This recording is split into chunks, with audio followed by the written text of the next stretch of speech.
Hi friends, मैं हूं आपका फ्रेंड नमीश निगोतिया एडवोकेट और आप देख रहे हैं मेरा YouTube channel legal advice for everyone.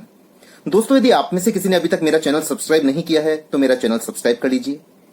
दोस्तों, यदि पति या पत्नी में से कोई एक व्यक्ति दूसरे को छोड़कर चला जाए और 7 साल तक उसका कोई अता पता नहीं मिले तो पीड़ित स्पाउस के पास क्या रेमेडी है, आज के इस वीडियो में हमें डिस्कस करेंगे। हिंदू मैरिज एक्ट के सेक्शन 13 के सबसेक्शन 1 के क्लॉज 7 में इस आधार पर पीड़ित स्पाउस डाइवोर्स की डिग्री प्राप्त कर सकता है।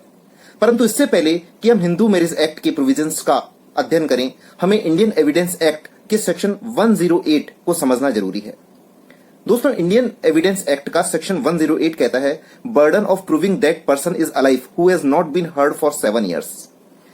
The question is whether a man is alive or dead, and it is proved that he has not been heard of for 7 years by those who would naturally have heard of him if he had been alive. The burden of proving that he is alive is to the person who affirm it. इसका मतलब क्या हुआ दोस्तों, कि यदि कोई व्यक्ति जीवित है या मर गया, इसका 7 साल तक अता पता नहीं है उन व्यक्तियों को जो कि सामान्य रूप से उस व्यक्ति के बारे में जानकारी रखते हैं और उसके बारे में सुनते हैं, तो वो व्यक्ति जो ये कहता है कि वह व्यक्ति जिंदा है, तो बर्डन ऑफ प्रूफ उस व्यक्ति पर जाता है कि वो साबित करे कि वह व्यक्ति जीवित है। इसको सामान्य भाषा में हम सिविल डेथ भी कहते हैं या व्यक्ति का गुम हो जाना भी कहते हैं। कानून की नजर में इसको सिविल डेथ भी कहते हैं और यह प्रेज्यूम किया जाता है कि 7 साल तक यदि कोई व्यक्ति नहीं मिला तो अब शायद वह जीवित नहीं है। अब हम अध्ययन करते हैं हिंदू मैरिज एक्ट के सेक्शन 13 के सबसेक्शन 1 के क्लॉज 7 का। हिंदू मैरिज एक्ट में यदि यह प्रावधान लगभग इसी प्रकार का है, वो ये है कि यदि कोई भी व्यक्ति has not been heard of being alive for a period of 7 years or more by those persons who would naturally have heard of it had that party been alive, उसका स्पाउस इस आधार पर डिग्री ले सकता है कि उसका पति या पत्नी 7 साल तक उसके बारे में कोई जानकारी प्राप्त नहीं है उन व्यक्तियों को जो कि नेचुरल कोर्स में उस व्यक्ति के बारे में जानकारी रखते हैं। मित्रों, यदि इस प्रकार से कोई भी पति या पत्नी का 7 साल तक पता नहीं पड़े तो पीड़ित व्यक्ति ताजिंदगी बैठा नहीं रह सकता है। उसको कानूनी रूप से हिंदू रीति रिवाजों के अनुसार हिंदू मैरिज एक्ट में 7 साल के पश्चात दूसरी शादी करने का अधिकार है, लेकिन उसको दूसरी शादी करने से पहले कोर्ट से इस आधार पर डाइवोर्स की डिग्री लेनी आवश्यक है। प्रश्न उठता है कि ऐसी पिटीशन किस जगह पेश होनी चाहिए या जुरिस्डिक्शन क्या होना चाहिए। तो दोस्तों, ऐसी पिटीशन पेश करने के लिए जुरिस्डिक्शन होना चाहिए जहां पर की शादी की गई हो, नंबर 1। दूसरा, जहां पर रेस्पोंडेंट रहता हो at the time of presentation of petition.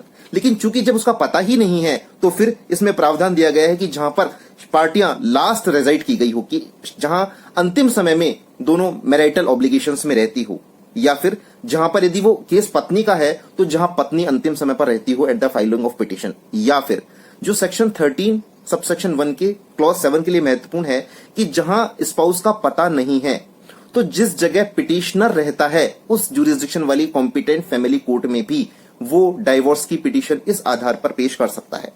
अब प्रश्न उठता है कि ऐसी इस आधार पर डाइवोर्स की पिटीशन किस तरह ड्राफ्ट की जाए। तो ऐसी पिटीशन कॉम्पिटेंट जुरिस्डिक्शन वाले फैमिली कोर्ट में पेश की जानी चाहिए।